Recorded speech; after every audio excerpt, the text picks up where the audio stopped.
Magandang araw po, Sir Atensya. Ito po ang aming presentation, which is the Group 2. At ang ipipresent po namin ay about sa kantang Kritikal na mapapanood sa YouTube.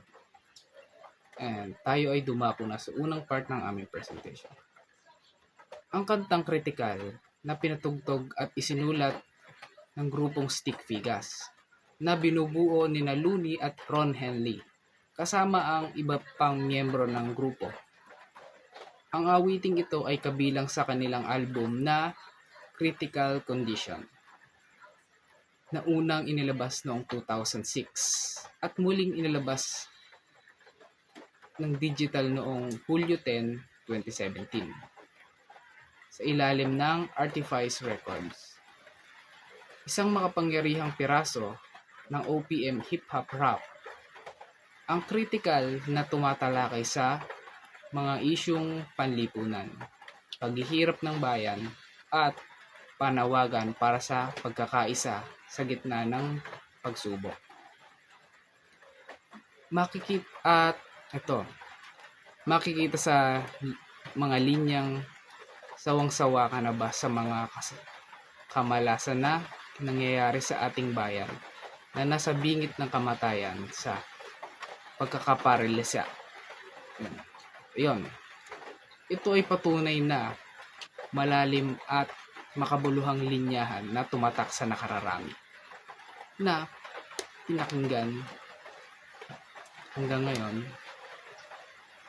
Itong linyang ito ay sobrang tumatatak sa karamihan sa atin dahil hanggang ngayon nararanasan pa rin natin itong sitwasyon na to.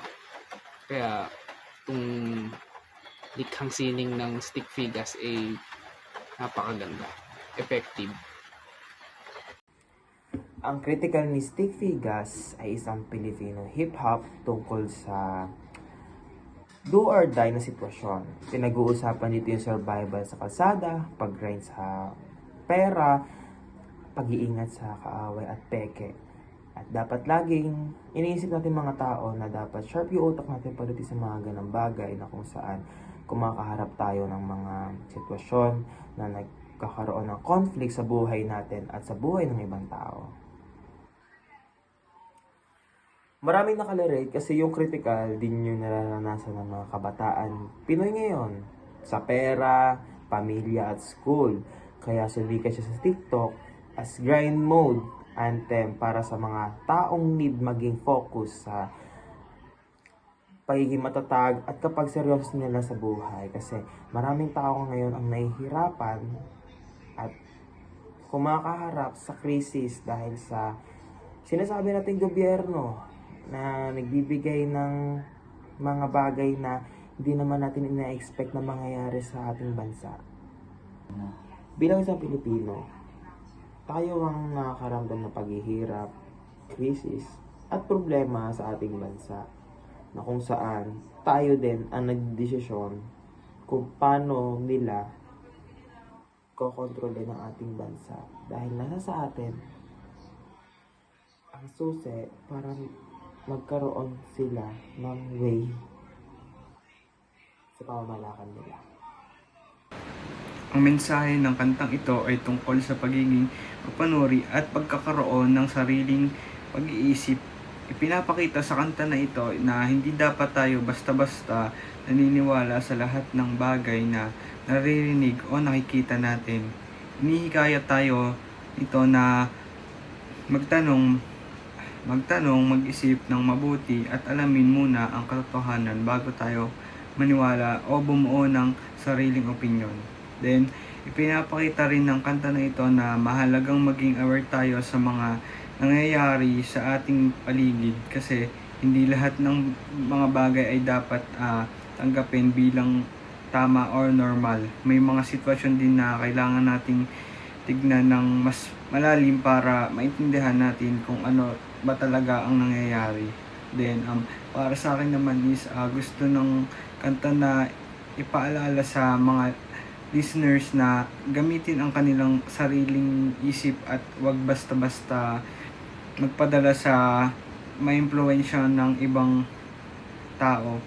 Ang pagiging critical ay hindi lang tungkol sa pagtutol, kundi is tungkol sa pagiging willing na magtanong, makinig at bumuo ng sariling pananaw. Ang kantang kritikal ng Stick Figas ay nagpapakita ng kahirapan at mga suliranin ng ordinaryong Pilipino sa pamamagitan ng pagtalakay sa hirap ng buhay, kakalungan sa oportunidad at mga problemang panlipunan. Paano ipinapakita ang kahirapan at pakikibaka? Kakulangan sa pera at pang-araw-araw na pangangailangan, ipinapakita ang realidad ng mga Pilipinong nagsisikap mabuhay kahit limitado. Kahit limitado ang kanilang kita at oportunidad. Mahirap ang kalagayan ng mga ordinaryong mamamayan, makikita ang pakikibaka ng mga taong kailangan magsumikap upang makahon sa kanilang sitwasyon. Hindi pantay na lipunan. Binigyan diin ng pagkakaiba ng kalagayan ng may mga kapangyarihan at mga karaniwang mamamayan. Problema sa sistema, hindi lamang individual na problema ang kahirapan, ipinapakita rin na may mga suliranin sa lipunan at pamahalaan na nakakaapekto sa buhay ng mga tao. At lastly, pakikibaka at pagnanais na umangat. Sa kabila ng mga paghihirap, makikita ang pagtitiis at kagustuhan ng ordinaryong Pilipino na magkaroon ng mas magandang buhay. Sa kabuuan, ipinapakita ng kanta na ang kahirapan ay hindi simpleng kawalan ng pera, kasama rito ang kakulangan ng oportunidad, hindi pagkakapantay-pantay at mga problemang panlipunan na patuloy na hinaharap ng maraming Pilipino. Now, I will identify naman yung mga social and political issues na meron sa kanta ng Stick Figas. So, aware naman na kayo kung ano yung title ng kanta na need kong identify yung mga issue ng social and political. So, first na na-identify ko na issue sa kanta nila is yung public suffering and hopelessness. Kaya ko siya nasabi dahil nasabi sa kanta na nagdurusa na yung mga Pilipino at nawawalan na sila ng pag-asa dahil sa mga nangyayari ngayon. Dahil paulit-ulit na lamang yung mga nangyayari kahit na pabago-bago yung mga namumuno. Ang next naman na na-identify ko sa kanta nila is yung government corruption. Isa ito sa dahilan kung bakit nawawalan na ng pag-asa at nagdurusa na yung mga Pilipino. Nasabi rin sa kanta na parang gusto nito ay parating na misuse yung mga public resources for their personal benefits. Ang next naman na na-identify kong issue sa kanta is yung political selfishness. Nasabi sa kanta na mas inuuna ng mga namumuno yung mga kanilang self-satisfaction than making the solution sa mga problema na kinakaharap ng ating bansa. Next naman, ang weak governance. Nasabi sa kanta na wala namang matinong nagawa ang mga namumuno sa bansa natin para magawa ng solusyon yung mga problema na kinakaharap ng bansa natin. At wala man lang silang ginagawa for the improvement of our country. Next naman is yung lack of opportunities and poverty. Nabanggit sa kanta na yung mga nurse is pupuntang ibang bansa dahil alam naman natin na mas mataas ang sweldo at mas maraming opportunity na nag-iintay sa kanila doon. At alam din natin na walang ginagawa ang gobyerno para sa mga trabaho na kinakailangan ng ating bansa. Nabanggit din sa kanta na nagugutom na yung mga Pilipino dahil sa mga namumunong kurap. Dahil na rin siguro nataas na yung tax at nagmamahal na yung mga bilihin. And wala man lang silang ginagawa para taasan yung sweldo ng mga nagtatrabaho. And yung last naman is yung abuse of power. Dahil nabanggit sa kanta na yung mga police is walang ginagawa sa mga namumuno na injustice na yung ginagawa. So parang pinoprotektahan ng mga police yung mga namumuno dahil for sure it will benefit them. Yung mga issue na nabanggit ko is until now nakakaharap pa rin ng mga Pilipino. Kaya malaking bagay na maging bukas ang ating isipan at mga mata sa mga bagay na dapat nating pagtuunan ng pansin. Ang kritikal ni Stick Figma ay maaari may ugnay sa panitikan hinggil sa kahirapan dahil inilalahat nito ang mga realidad at suliraning kinakaharap ng mga tao sa lipunan. Sa pamamagitan ng rap na ipapahayag ang mga saloobin tungkol sa kahirapan. hindi pagkakapantay-pantay at mga problemang panlipunan. Tulad ng mga akdang pampanitikan hinggil sa kahirapan, hinihikayat tayo ng awit na mag-isip ng kritikal at suriin ang tunay na kalagayan ng ating lipunan. Pinapakita nito na ang musika ay maaaring maging paraan upang maipahayag ang hinaing ng mga tao at magmulat sa mga tagapakinig tungkol sa mga isyu panlipunan. Ang kantang Critical by Stig Fagas ay konektado sa mga kasalukuyang isyu sa Pilipinas tulad ng kahirapan, mataas na presyo ng mga bilihin, korupsyon at mga problema sa pamahalaan. Ipinapakita ng kanta ang realidad na nararanasan ng maraming Pilipino at kung paano naapektuhan ng mga problemang ito ang kanilang buhay. Kahit matagal nang ginawa ang kanta, napapanahon pa rin ang mensahe nito dahil marami sa mga isyong tinatalakay nito ay nakikita pa rin natin ngayon. Ipinapaalala nito na dapat tayong maging mapanuri, mulat at may pakialam sa mga nangyayari sa ating bansa.